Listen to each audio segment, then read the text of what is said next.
রাতে মায়ের হাতে রান্না করা খাবার খুব মজা করে খেয়ে রাত 10টা বাজে ঘুমিয়ে পড়লাম। সকাল হয়ে গেল, ঘুম থেকে উঠলাম না। আরামে ঘুমাবো বলে মাও ডাকলো না। দুপুর হয়ে গেল, ঘুম থেকে উঠলাম না। এবার মা অনেক ডাকলো, উঠলাম না। মা চলে গেল, একটু পর আবার আসলো। এবার অনেক ডাকাডাকির পর আমি উঠলাম না। এবার বকাঝকা শুরু করলো, তারপর উঠলাম না। এবার মা একটা থাপ্পড় দিল, তবু উঠলাম না। এবার মা হাত ধরে টান দিল, কিন্তু আমার হাত পুরো শরীর নিয়ে নড়া দিয়ে উঠলো।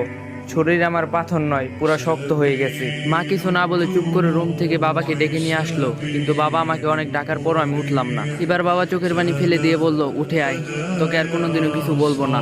যেভাবে করে থাকতে চাস ওভাবেই থাকিস, তবু উঠে আয়।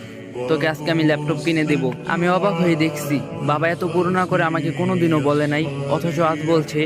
আমি উঠে আসতে চাচ্ছি, কিন্তু পারতাছি না। ওইদিকে বাবা নানান রকম লোক দেখিয়ে বলছে, উঠে আয়।